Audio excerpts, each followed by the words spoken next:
Les 4 victimes sorties des décombres ont été identifiées. Ce sont 4 résidents de l'immeuble, des personnes âgées. 2 autres corps n'ont pas encore été extraits et leur identité reste à confirmer. L'enquête ouverte pour homicide involontaire avance. Les autorités explorent la piste d'une explosion qui serait due à une fuite de gaz. 2 appartements étaient équipés. Ce qui est un élément intéressant pour nous et que nous avons pu récupérer, le compteur de gaz du premier étage pour vérifier s'il y a eu une consommation anormale dans les 24 heures précédant l'explosion. Jour et nuit, la police scientifique cherche ses indices sur les lieux, dans un quartier complètement bouclé. Courage. Allez, merci, au revoir. Allez. Impossible de passer sans être accompagné par les pompiers et les forces de l'ordre. Et cet accès sous surveillance est seulement autorisé aux résidents du secteur. Autour du 17 rue de Tivoli, où a eu lieu l'explosion, c'est toute une partie du quartier qui est bouclée. Ce qui rassure les habitants. Ça évite l'intrusion de gens qui n'habitent pas le quartier, et surtout par voyeurisme, et surtout sécuriser s'il y a des appartements ou des ateliers comme moi où les vitres ont été cassées. 2 occupants de l'immeuble sont toujours portés disparus. Les recherches continuent sur les lieux de l'accident, mais elles sont ralenties depuis aujourd'hui. La grue utilisée jusque-là par les pompiers ne peut pas accéder au tas de gravats qu'il reste à déblayer. Les tas de gravats sur lesquels on travaille actuellement, on est obligé de les traiter manuellement.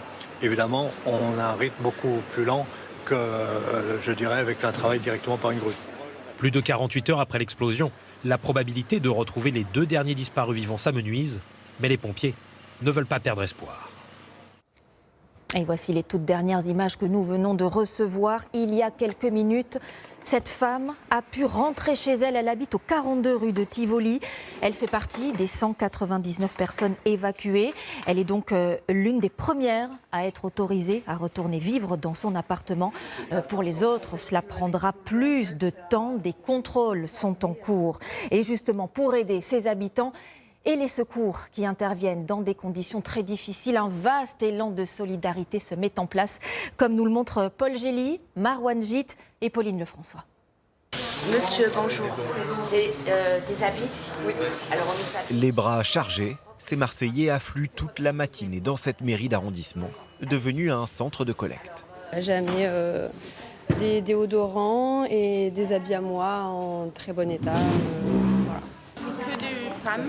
Que des femmes. Ouais, adultes, mon gabarit. C'est des pulls, des ados. Il y a des pantalons au fond. Quelques minutes après l'ouverture, les tables sont déjà recouvertes de dons.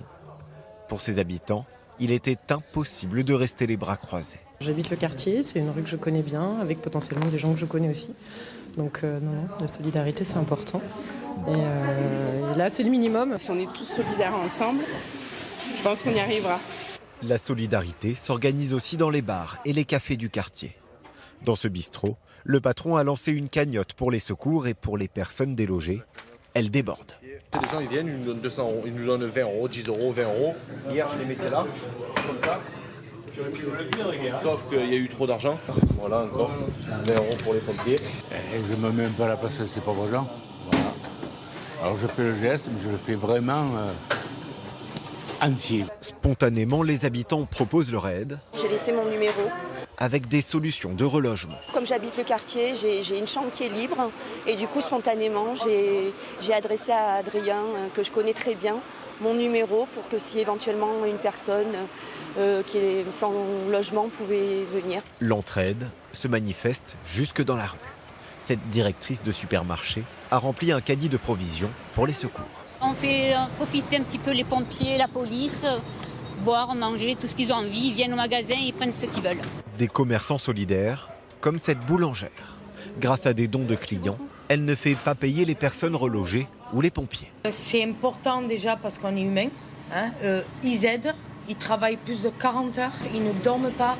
Donc on sait très bien ce que c'est la fatigue. Ceux qui ne peuvent pas donner expriment plus simplement leur compassion aux familles des victimes, dans ce cahier de condoléances disposé à la mairie de Marseille.